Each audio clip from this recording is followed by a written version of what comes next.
Entré al supermercado aquel sábado por la tarde y ya sabía lo que iba a pasar. Mi suegra Margarita y mi cuñada Sofía me esperaban cerca de la entrada, con esa sonrisa que había aprendido a temer en los últimos 4 años.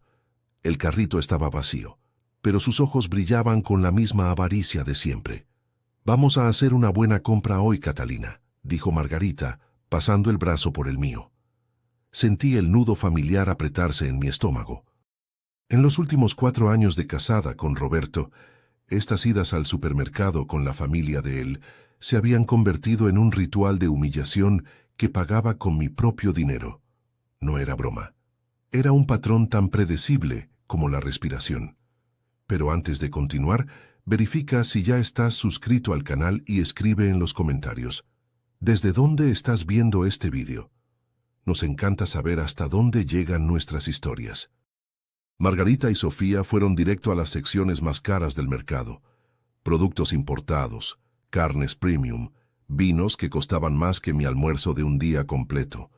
Sofía agarraba todo sin siquiera mirar el precio, contoneándose los hombros como si estuviera en un desfile de moda.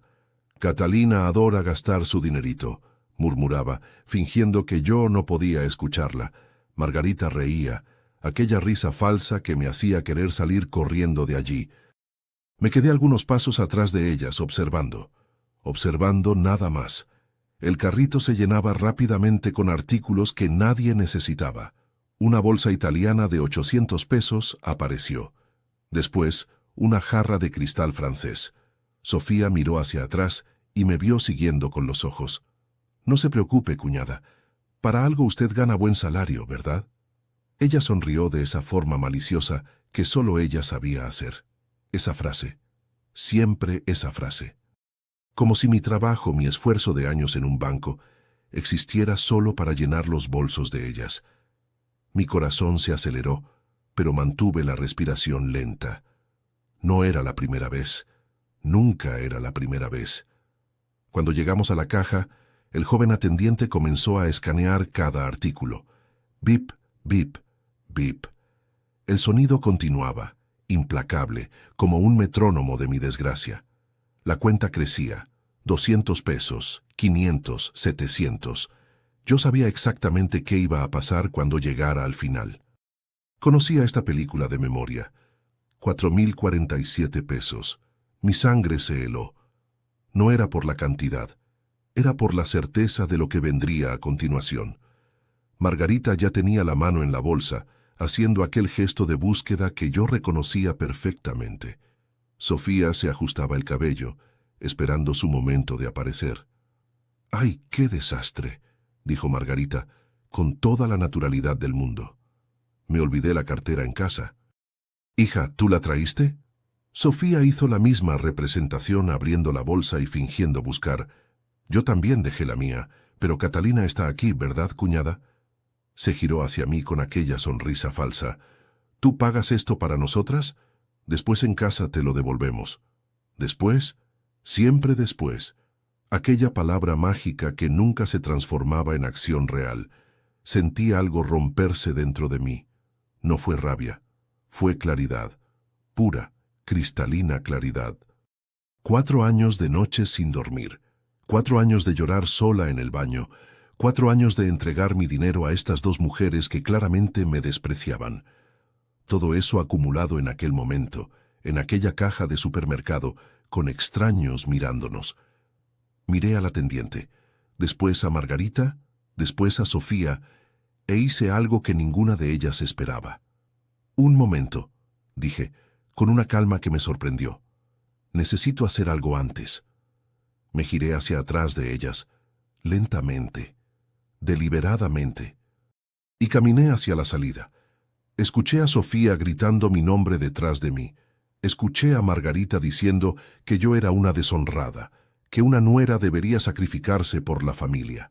Escuché todo, pero continué caminando. Las puertas automáticas se abrieron y el aire caliente del exterior me golpeó en la cara. Detuve un taxi. «A casa», dije al conductor. Mientras el coche se alejaba del supermercado, miré por la ventana trasera. Las luces fluorescentes del mercado todavía brillaban allá adentro. Mi suegra y mi cuñada debían estar allí, plantadas en la caja, con 1,000 pesos de compras que no podían pagar. Por primera vez en 4 años, no era yo quien estaba avergonzada. Eran ellas. Mi teléfono comenzó a vibrar, así que entré a casa. Llamada tras llamada. Mensajes. Más llamadas. No respondí ninguna. Dejé el celular boca abajo sobre la mesa y me fui al dormitorio. Mi corazón todavía acelerado, las manos todavía temblando. No de miedo, de adrenalina, de alivio. De una sensación que no sentía hace mucho tiempo. De haber finalmente hecho algo que debería haber hecho hace mucho, mucho tiempo. Aquella noche, mientras mi teléfono no paraba de vibrar, entendí que había trazado una línea en la arena, y que del otro lado de esa línea nada sería igual. Los primeros días después del supermercado fueron extraños. Volví a la casa de Roberto como si nada hubiera pasado, pero todo había cambiado. Margarita no me miraba a los ojos.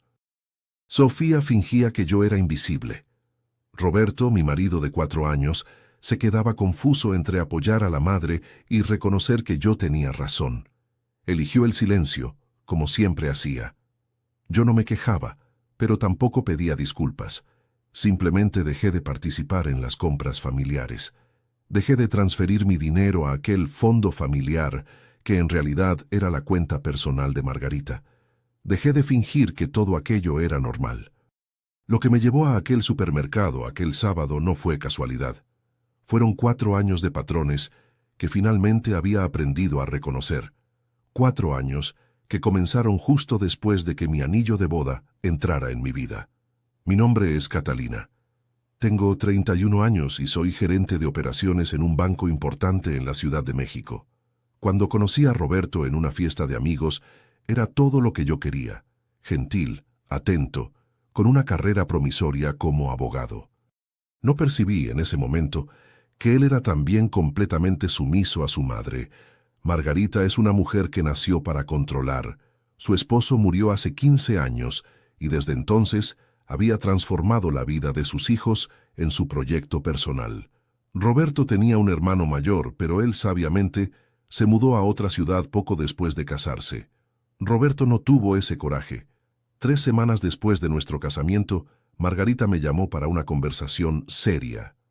Fuimos a tomar café a la cocina de ella mientras Roberto estaba trabajando. Ella colocó la taza sobre la mesa con aquel sonido pesado que hacen las personas cuando quieren parecer importante. Ahora que estás en la familia, comenzó, necesitas entender cómo funcionan las cosas aquí. Una esposa que ama a su marido se sacrifica por la familia de él. Mi hijo necesita estabilidad. Tú tienes ese banco, ese dinero. Vamos a necesitar eso para los planes de la familia. En ese momento, recién casada y llena de esperanza de que todo sería armonioso, simplemente sonreí. Claro, dije ingenuamente. ¿Cuál es tu sugerencia? Margarita sonrió. Era la sonrisa de un lobo. Tu salario entraría en una cuenta que yo administro. De esa forma, los gastos de todos quedarían organizados. ¿Entiendes, no es verdad? Una mujer sabia deja esas cosas en manos de quien tiene experiencia. Roberto estuvo de acuerdo cuando hablé con él aquella noche. Mamá sabe lo que está haciendo, dijo él, besando mi frente como si ese asunto estuviera cerrado. Relájate. Todo va a estar bien. Todo no estuvo bien. En el primer mes, transferí 80% de mi salario. En el segundo mes, Margarita dijo que había surgido una emergencia familiar y que yo debería depositar 90%. Nunca volví a ver mi dinero. Cuando preguntaba a dónde había ido, recibía respuestas vagas. Para las cuentas de la casa, para el mantenimiento, para ayudar a Sofía que está desempleada por el momento. Sofía estaba desempleada porque no quería trabajar. Pasé a percibirlo gradualmente. Ella salía todos los días, pero volvía con bolsas de marca, uñas hechas, cabello coloreado. Cuando mencioné esto delicadamente a Margarita, recibí una mirada de hielo. Mi hija es joven. Ella merece divertirse un poco. ¿Entiendes, verdad, Catalina? Claro que entendía. Entendía que mi dinero estaba siendo usado para el lifestyle de una mujer adulta que no levantaba un dedo para ganar su propio sustento. Entendía que había sido engañada, pero para mantener la paz, para no parecer tacaña, para ser la nuera buena, continué callada. Las idas al supermercado comenzaron un mes después de eso. Margarita comenzó a pedirme que las acompañara. «Tú tienes gusto, Catalina. Ayúdanos a elegir cosas buenas para la casa». Parecía inocente. Era una trampa. Porque la verdad es que ellas elegían deliberadamente los artículos más caros. Conversaban entre sí como si yo no estuviera allí. Hacían comentarios sobre cuánto ganaba yo, como si mi dinero fuera una piñata que pudieran abrir cuando quisieran. Y cuando llegaba la hora de pagar, aquel desastre mágico pasaba. La cartera olvidada en casa, la tarjeta dejada en la mesa de café, la transferencia bancaria que no funcionaba. Y yo pagaba. Siempre. Protestar era ser egoísta. Cuestionar era ser ingrata. Sugerir que quizás Margarita debería ser más responsable era poner mis sentimientos por encima de la familia. Roberto me abrazaba por la noche y decía que su madre estaba simplemente ajustándose al hecho de tener una nuera, que con el tiempo las cosas mejorarían, que yo debería ser más paciente. Paciente. Aquella palabra comenzó a asfixiarme. Comencé a mantener registros, no por rabia, sino por autopreservación. Guardé recibos. Tomé screenshots de las transferencias. Anoté cada vez que Margarita decía que devolvería el dinero y no lo devolvía. Cada vez que Sofía entraba en casa con una bolsa nueva y reía para sí, sabiendo que me había costado mi trabajo. Porque eso era, mi trabajo, mis años de universidad, mis sacrificios. Todo estaba siendo absorbido por un agujero negro de avaricia que no tenía fondo. En el tercer año de casada, durante una conversación, escuché a Margarita y Sofía hablando en la cocina. Yo estaba en la recámara al lado y las paredes de la casa de Roberto eran delgadas. «Ella no va a hacer nada», escuché reír a Sofía. «Está tan acostumbrada a ceder que ni se acuerda de cómo es tener una voluntad propia». Margarita también rió. «Las nueras de ahora son tan débiles, no como las de mi tiempo. Esta de aquí va a pagar todo lo que queramos. Tiene mucho miedo del conflicto». En aquel momento, todo mi cuerpo se heló. No era incomodidad, era rabia, rabia pura y cristalina. Porque había entendido finalmente que aquello no era incompetencia o desatención, era manipulación deliberada, planeado, premeditado, ejecutado con la precisión de dos mujeres que habían descubierto cómo hacerme una víctima dispuesta. Pasé los meses siguientes tranquila por fuera, pero preparándome por dentro. Abrí una cuenta bancaria que ellas no conocían. Comencé a guardar dinero en secreto. Consulté a un abogado amigo sobre mis derechos legales. Hice copias de todos los documentos sobre el fondo familiar que logré acceder. Reunir munición, porque había finalmente comprendido que no podía razonar con Margarita, que no había diálogo posible con alguien que deliberadamente maltrataba a quien la alimentaba. Y entonces llegó aquel sábado, aquel supermercado, aquella cuenta de 1,047 pesos que sería la gota que derramaba el vaso. Porque a veces no necesitas explotar en rabia. A veces el silencio es mucho más poderoso. A veces simplemente caminar y dejar que ellas lidie con las consecuencias de sus propios actos es el gesto más revolucionario que puedes hacer. Cuando Margarita y Sofía llegaron a casa aquella noche, las cosas explotaron. Roberto me encontró acostada en la cama, mirando al techo, y entró en pánico cuando su madre comenzó los gritos en la sala. «Tu mujer nos humilló», berreaba Margarita. «Enfrente de todo el mundo en el supermercado.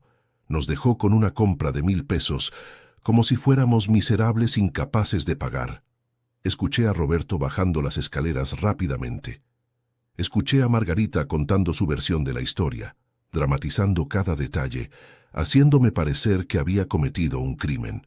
Sofía añadía sus propias intervenciones, pintándome como ingrata y cruel. Roberto apareció en la recámara algunos minutos después. Su cara estaba pálida, confundida. «Catalina, ¿qué hiciste en el supermercado?» No me levanté de la cama. Solo lo miré a los ojos. Dejé que ellas pagaran por sus propias compras. Pero ellas no tienen dinero en casa. Exactamente, dije simplemente. Roberto comenzó a caminar de un lado a otro de la recámara, pasándose las manos por el cabello. ¿Entiendes que esto va a destruir todo? Mamá está extremadamente ofendida. Sofía está avergonzada. ¿Cómo pudiste hacer esto? ¿Cómo pude hacer esto? Me levanté de la cama, la voz temblando de una emoción que había estado reprimida 4 años. Roberto, ¿cómo pudiste dejar que esto llegara a este punto? Me miró, perplejo. ¿Dejar que qué llegara? Fui al cajón y saqué una carpeta. Esa carpeta que había pasado meses recolectando. Documentos, estados de cuenta, recibos, screenshots, todo. ¿Sabes cuánto dinero mío entró al fondo familiar en 4 años? Pregunté, colocando la carpeta en la cama entre nosotros. Roberto no respondió. 93,000 pesos, Roberto.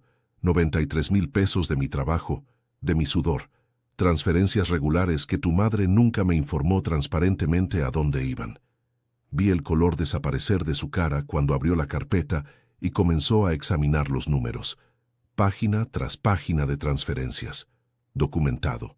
Comprobado. ¿Cómo tienes esto?, preguntó, su voz volviéndose débil. Porque a diferencia de tu madre y de tu hermana, yo cuido mis finanzas. Y porque hace meses percibo un patrón que tú, convenientemente, has fingido no ver. Roberto se sentó en la cama, los documentos cayendo de sus manos. Esto no es posible. Mamá nunca dijo nada sobre sumas como estas. Exactamente. Ella nunca dijo nada, porque cuando no comunicas sobre el dinero, es fácil fingir que no existe. Es fácil manipular a alguien cuando esa persona elige no ver. A la medianoche, Roberto todavía intentaba convencerme de que aquello era un malentendido. Margarita continuaba gritando allá abajo que yo era una desagradecida. Sofía había desaparecido en su recámara, probablemente planeando cómo transformarse en la víctima de esta historia. Pero algo había cambiado. Algo se había roto irremediablemente, y ambos lo sabíamos. En los días siguientes, Roberto finalmente confrontó a su madre sobre el dinero. Las respuestas fueron vagas. Es para las cuentas de la casa. Es para mantener la familia funcionando. Sofía necesitaba esa ayuda. Cuando fue presionado, Margarita abruptamente cambió de táctica y comenzó a llorar. ¿Cómo puedes cuestionarme sobre cómo gasto el dinero que tu mujer da para la familia? Soy tu madre. Deberías confiar en mí. Roberto quedó confundido, porque su madre había dominado el arte de transformar cualquier cuestionamiento sobre responsabilidad financiera en una cuestión de lealtad filial. Cómo cuestionarle ese dinero era como cuestionarle su lealtad a ella. Pero esta vez, algo en Roberto había cambiado también. Por primera vez él veía los números, veía la realidad de lo que había estado pasando, y no podía seguir fingiendo que no lo veía.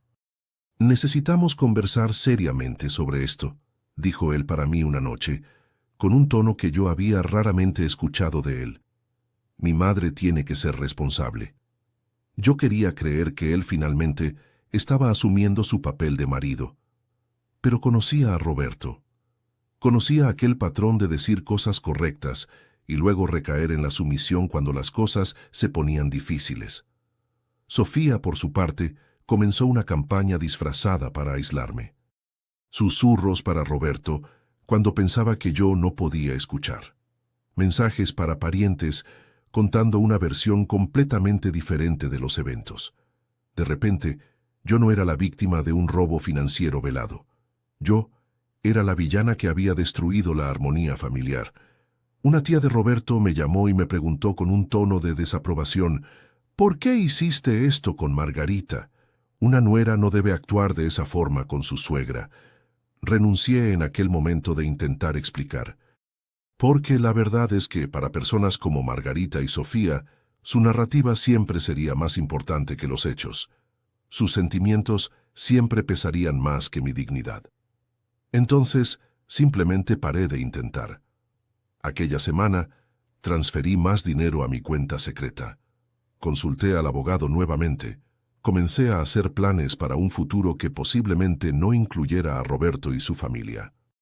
Y me pregunté por primera vez, ¿había algún punto en el cual había comenzado a valer la pena luchar por un casamiento donde mi marido había elegido estar tan completamente ciego a los abusos que su madre cometía contra mí?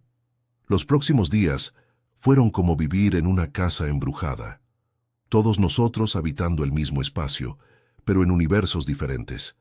Margarita y Sofía hicieron sus representaciones de víctimas perfectas. Roberto oscilaba entre intentar convencerme de que las cosas no eran tan malas y ocasionalmente, brevemente, reconocer que quizás, solo quizás, su madre había traspasado límites. Dejé de ir al trabajo con la sonrisa simulada que había cultivado por 4 años. Dejé de fingir que todo era normal. Comencé a caminar por aquella casa como si fuera un fantasma, presente corporalmente, pero mentalmente ya en otro lugar. Fue durante este periodo que descubrí algo que me llevó a ver aquella situación bajo una perspectiva completamente diferente. Sofía recibió un paquete un día. Una bolsa de diseñador que había costado 800 pesos. Yo estaba en la cocina cuando la abrió, gritando de alegría para que Margarita viniera a ver. Aquella noche, le pregunté educadamente a Roberto de dónde había venido ese dinero para la bolsa de Sofía. Mamá se la dio, dijo él con naturalidad. ¿De dónde Margarita sacó 800 pesos si el fondo familiar existe para cubrir gastos necesarios? Pregunté. Roberto bajó la mirada.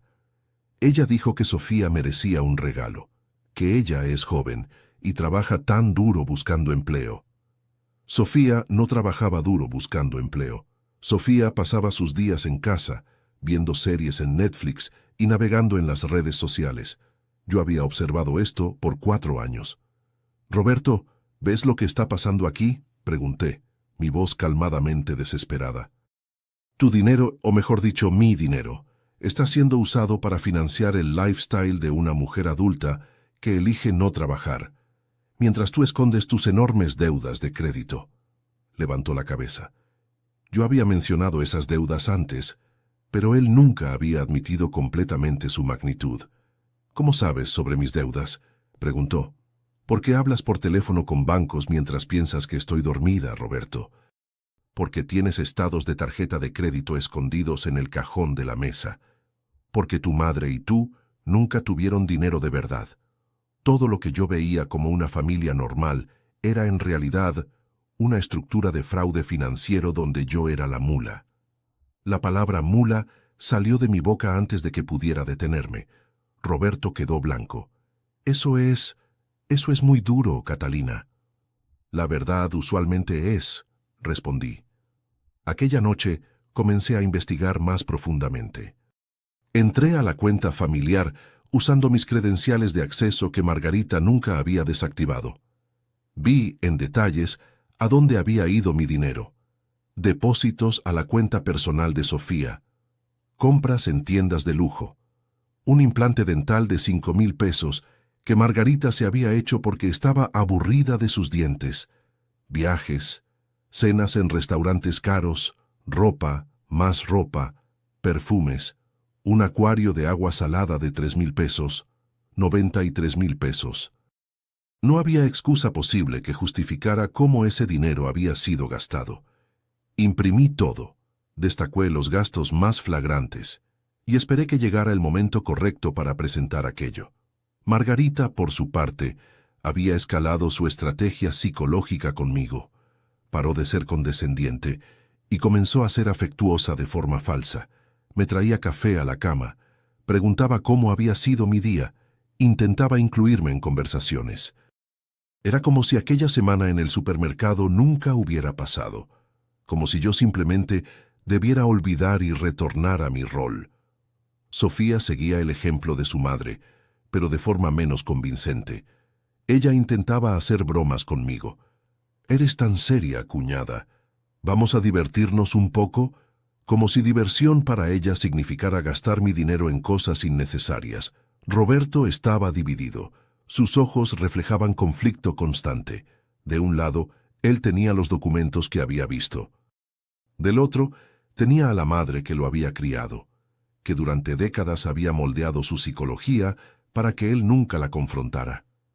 ¿No crees que fuiste muy dura con ella?, preguntó Roberto una noche. Mamá tiene edad. A veces la gente mayor hace cosas sin pensar mucho. Tu madre tiene 62 años, Roberto. No es una niña. Es una mujer que calculadamente planeó cómo extraer mi dinero de forma que no pudiera confrontarla sin parecer fría o egoísta. Estás siendo injusta. ¿De verdad?, pregunté, y abrí la laptop. Le mostré esa planilla que había creado. Mes por mes. Transferencia por transferencia. Gastos documentados. Aquí está la prueba de que tu madre es culpable de manipulación financiera. Aquí está la prueba de que Sofía es una defraudadora que financia su lifestyle con mi trabajo. Y aquí está la prueba de que tú, mi marido, estuviste consciente de esto todo el tiempo e hiciste absolutamente nada. Roberto comenzó a llorar. No sabía que era tan grave. Tú sabías, dije, la voz fría. Sabías, pero encontraste más fácil fingir que no sabías, porque confrontar a tu madre era más doloroso que verme sufrir. Aquella noche, Roberto salió de casa. Volvió un día después, y Margarita lo recibió con un abrazo y lágrimas, diciendo que yo estaba intentando destruir la familia. Sofía añadió su propio llanto a la representación. Roberto fue directamente a nuestra recámara. Ella quiere que pidas disculpas, dijo él. Lo miré durante mucho tiempo. Después me levanté, abrí mi armario y comencé a agarrar mis cosas. ¿Qué estás haciendo?, preguntó entrando en pánico.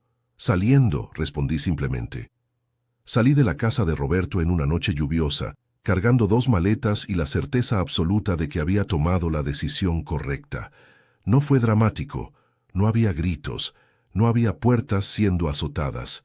Solo yo, mis maletas y la silenciosa percepción de que ese capítulo de mi vida había terminado. Roberto intentó detenerme en la puerta. Catalina, por favor, vamos a conversar, vamos a resolver esto. No hay nada que resolver, dije yo. Tú elegiste a tu madre y a tu hermana, exactamente como siempre lo hiciste. Pasé los 3 días siguientes en un hotel mientras buscaba un apartamento. Consulté a un abogado sobre divorcio. Descubrí que aquel fondo familiar técnicamente era mi dinero y que tenía derecho de recuperar una parte significativa del mismo. El abogado sacudió la cabeza en incredulidad mientras yo contaba los detalles. Literalmente fuiste defraudada por tu propia familia, dijo él. Esto es extraordinario en su falta de sutileza. Encontré un pequeño apartamento en un barrio tranquilo. Nada de lujo, pero era mío. La renta era la mitad de lo que había estado dando a Margarita. El resto del apartamento comenzó a parecer un santuario, un lugar donde nadie me manipulaba, donde nadie esperaba que yo financiara sus sueños. Roberto comenzó a enviarme mensajes, primero diciendo que su madre quería disculparse, después diciendo que él mismo quería disculparse, después diciendo que quizás yo tenía razón sobre algunas cosas, pero que había formas mejores de lidiar con aquello. Yo no respondí. Margarita intentó llamarme diversas veces. En la primera, escuché mientras ella ofrecía una disculpa vaga. Si en algún momento te sentiste maltratada, Catalina, lo siento. Pero necesitas entender que todo lo que hicimos fue porque amamos a Roberto. Amar a alguien no es sinónimo de explotar a la persona que esa persona eligió como compañera, respondí, y colgué. Ella nunca volvió a llamar. Sofía me añadió en las redes sociales en una cuenta falsa para ver mis publicaciones.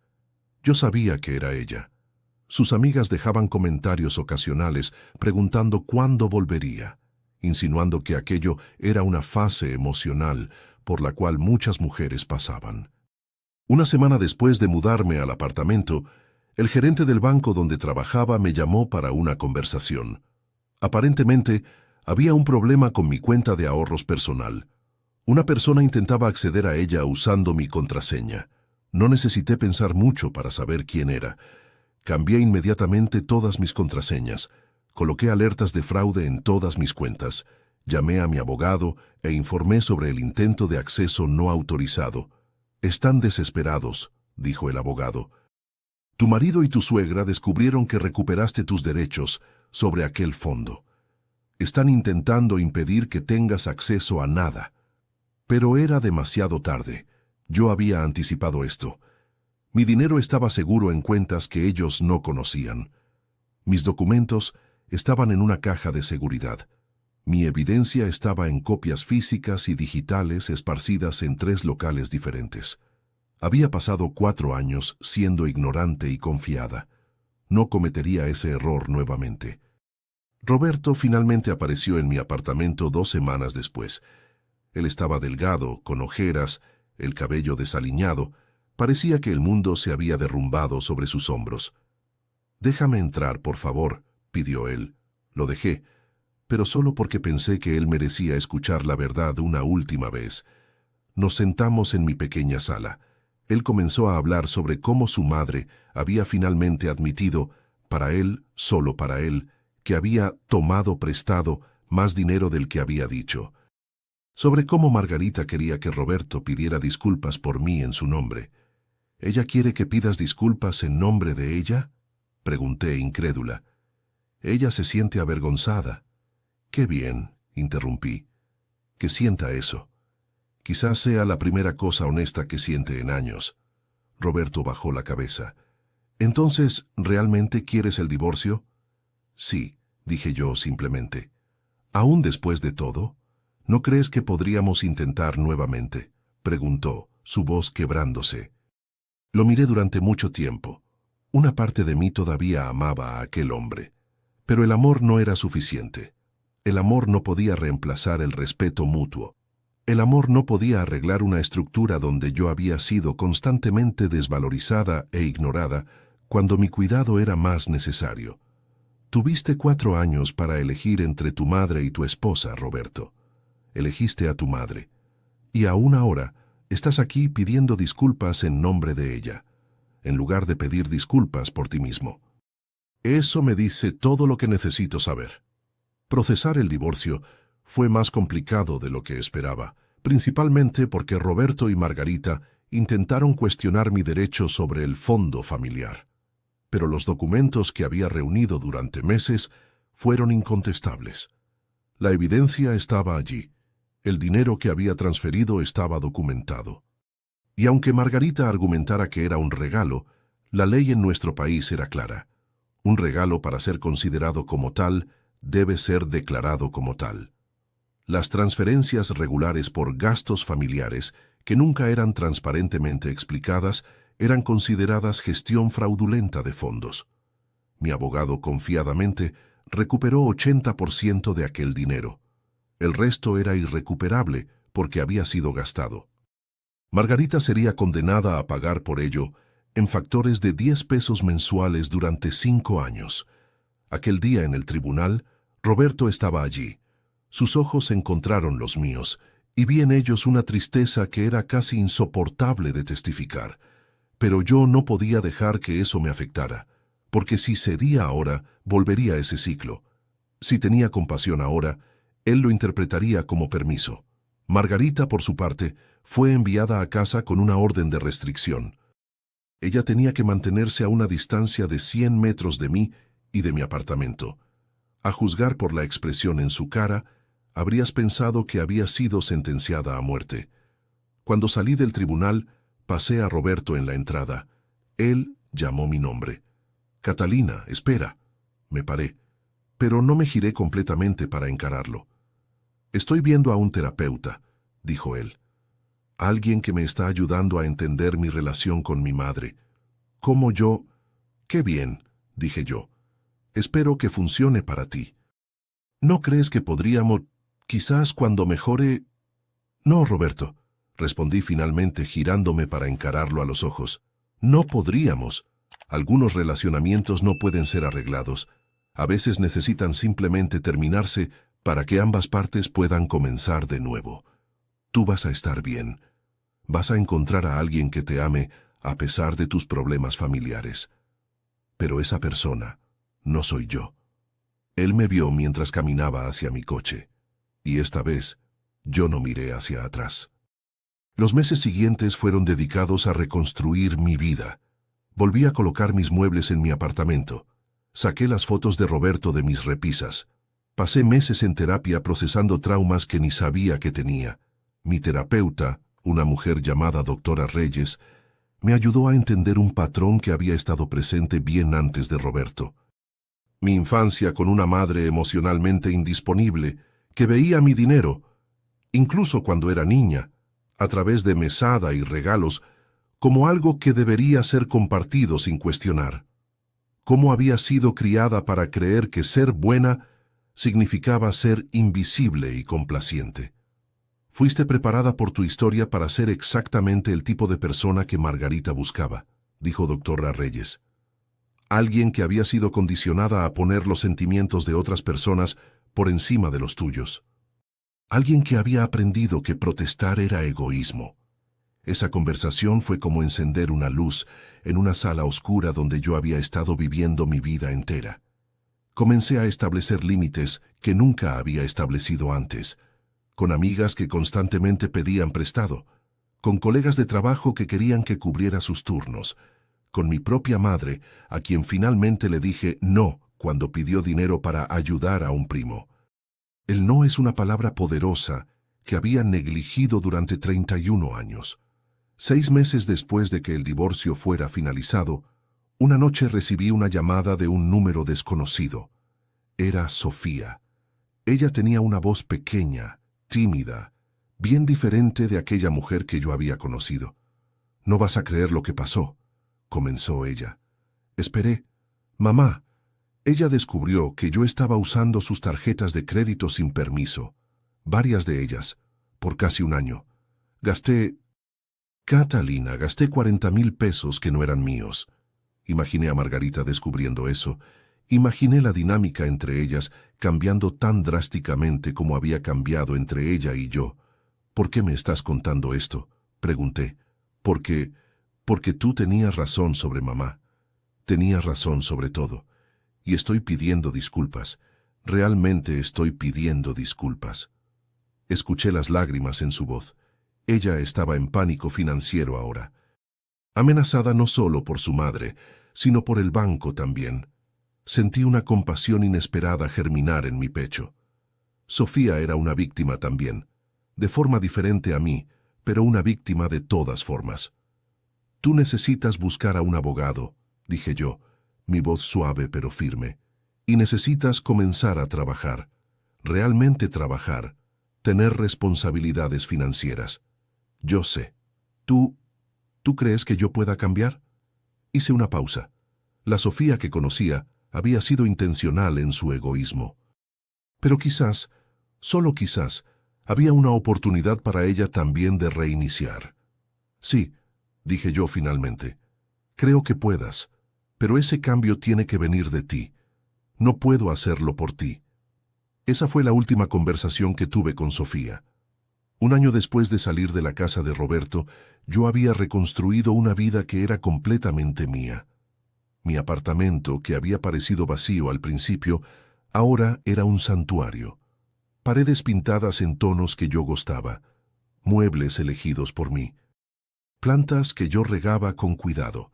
Nada era compartido o cuestionado. Mi trabajo en el banco había ganado una dimensión diferente también. Comencé a ser más asertiva, a pedir promociones, a rechazar tareas que no eran mi responsabilidad. Fui promovida a directora de operaciones. Mi salario se duplicó. Con aquel dinero abrí una cuenta de inversiones. Comencé a construir una vida de seguridad financiera que era enteramente mía. Ninguna parte de aquello podía ser tomada. Ninguna parte podía ser manipulada. Salía con amigas, viajaba. Hice un viaje de 3 semanas a Europa que había soñado en hacer hace años. En Barcelona, en un pequeño café próximo a la Sagrada Familia, me encontré mirando a una mujer con su suegra, la misma dinámica tóxica que había conocido también. Incliné mi cabeza en reconocimiento silencioso de aquella mujer. Quizás algún día ella también dejaría esa mesa e iniciaría su propio viaje. Recibí una carta de un abogado 3 meses antes de completar 2 años de separación. Era de Roberto. Él estaba pidiendo visitar mi apartamento. No para intentar reconciliación, la carta era clara sobre eso. Solo para conversar. Dejé que visitara en una tarde de domingo. Él estaba diferente, todavía delgado, pero había una cierta paz en sus ojos que no estaba allí antes. Conversamos durante 3 horas sobre su tiempo en terapia, sobre cómo había confrontado a su madre de forma que nunca había logrado antes, sobre cómo Margarita había finalmente acordado ir a terapia también. Ella nunca va a admitir todo lo que hizo, dijo Roberto, pero al menos ahora está intentando entender por qué lo hizo. Eso es progreso. Estuve de acuerdo. Él miró alrededor de mi apartamento y vi algo que se pareció a remordimiento en su cara. Yo debería haber hecho esto, dijo él refiriéndose a mi vida independiente. Yo debería haber apoyado que fueras tú misma. Sí, estuve de acuerdo. Debería haberlo hecho. No ofrecí disculpas por mi franqueza. Él la aceptó. Cuando se fue, me abrazó. Y esta vez, cuando el abrazo terminó, yo sabía que ese capítulo estaba realmente cerrado. Sofía también se puso en contacto conmigo algunos meses después. Ella había logrado un empleo como asistente en una oficina de arquitectura. No era glamoroso, pero era honesto. Ella estaba viviendo en un pequeño apartamento y pagando sus propias cuentas. Había comenzado un grupo de apoyo para mujeres que habían sufrido manipulación financiera familiar. La mujer que había sido tan desinteresada en aquella tienda de departamentos había finalmente sido forzada por la realidad a crecer. Gracias, dijo ella cuando conversé con ella por teléfono. Gracias por no salvarme, por dejar que yo aprendiera a salvarme. Esa conversación me tocó de forma que no esperaba. Yo había pasado 4 años en un relacionamiento donde mi valor era medido solo por el dinero que podía proporcionar. Había vivido en una casa donde mis sentimientos eran secundarios a los sentimientos de otras personas. Había sido manipulada para creer que mi cuidado era una obligación. Pero todo aquello me había enseñado algo valioso, que la vida de alguien es enteramente suya para definir, que decir que no es egoísmo, que salir no es abandono, que establecer límites no es crueldad. Aquel supermercado con aquel recibo de 1,000 pesos había sido el comienzo de todo. Aquel momento de claridad cuando caminé había sido el punto de inflexión que cambió todo. Porque a veces, el acto más revolucionario es simplemente rechazar cargar el peso del mundo en tus hombros. A veces, el coraje más valiente es colocar tus propias necesidades primero. Yo había aprendido aquello de la forma más difícil. Pero lo había aprendido, y nunca más dejaría que alguien se aprovechara de mí de la misma forma. 2 años enteros se pasaron desde aquel sábado en el supermercado. Estaba en mi oficina en el banco, mirando por la ventana hacia la ciudad abajo de mí, cuando una de mis analistas entró con un archivo. «Tú pediste ver los números de reconciliación del fondo de beneficiarios», dijo ella. Mientras analizaba esos números, mi teléfono vibró con un mensaje de mi terapeuta confirmando nuestro próximo encuentro. No porque todavía estuviera traumatizada, sino porque había decidido que cuidar de mi salud mental era una prioridad. Aquella noche preparé mi propia cena, un plato que había aprendido a hacer en una clase de culinaria que había tomado. Nadie pidió probar, nadie lo comentó. No había drama envuelto en sentarme y comer una comida que había creado con mis propias manos. ¿Y sabes cuál fue la mejor parte? Yo adoré cada bocado. Había algo casi sagrado en aquel silencio. Mi mejor amiga, Carmen, vino a visitarme aquella noche. Carmen había sido la única persona que había permanecido en contacto conmigo durante aquel periodo tumultuoso. Ella había visto de cerca mi transformación de una mujer quebrada a alguien que estaba aprendiendo a amarse a sí misma. «Tú tienes que escribir un libro sobre esto», dijo ella, sentada en mi sofá, con una copa de vino. «¿Por qué?», pregunté. «Porque hay miles de mujeres viviendo exactamente esa vida que tú vivías, siendo tratadas como máquinas de hacer dinero para sus familias, manipuladas, ignoradas». Consideré aquello. La idea de contar mi historia públicamente era aterradora, pero también había algo de poder en ello. «Quizás», dije yo. Una semana después, recibí un mensaje a través de una red social de una mujer que había visto una foto mía y reconocido algo en mi cara. Ella estaba saliendo de un relacionamiento similar. Estaba queriendo saber cómo había logrado la fuerza. Conversé con ella durante horas, sobre el miedo, sobre la culpa, sobre aquel momento crucial cuando finalmente decides que no puedes continuar más, sobre cómo la vida puede ser diferente cuando colocas tus necesidades primero. Cuando terminamos la conversación, ella me escribió: «Tú salvaste mi vida». Aquel mensaje se quedó conmigo, porque quizás esa fuera la razón por la cual tuve que pasar por todo aquello. No solo para salvarme a mí misma, sino para tener la experiencia, la inteligencia y la compasión necesaria para ayudar a alguien más que estaba en el mismo bote. En los meses que se siguieron comencé a compartir mi historia, primero con amigas cercanas, después con un grupo de apoyo, después, cuidadosamente, en Internet. Las respuestas fueron abrumadoras. Mujeres de todo el mundo contando historias similares. De manipulación financiera, de familias que las explotaban, de maridos que elegían ceguera en lugar de asociación, de tíos, de padres, de amigas que trataban su dinero como un bien común. Y todas aquellas historias tenían un elemento en común. Aquel momento de claridad cuando finalmente dices basta. Para mí fue un supermercado, una cuenta de 1,000 pesos y la negativa de caminar hacia atrás. Margarita todavía me culpa por la destrucción de su familia. Roberto ocasionalmente intenta enviar mensajes pidiendo una oportunidad. Sofía prospera en su nuevo empleo y vida independiente, pero ninguna de ellas puede tocar lo que construí, porque ahora yo no soy una víctima, soy una sobreviviente. Y hay una diferencia enorme entre esas dos cosas. Hace 2 años, yo había parado de transferir mi dinero a un fondo que no administraba. Hace 2 años, yo había dicho que no, y aquel no cambió todo. La vida ahora es tranquila, no es perfecta, pero es mía.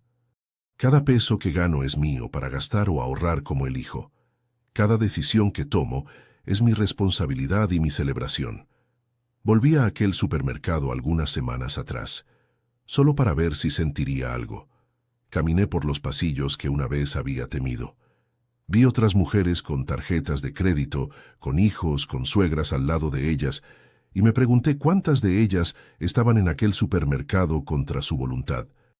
¿Cuántas estaban gastando dinero que no era suyo solo para mantener la paz? Compré algunas cosas y fui a la caja.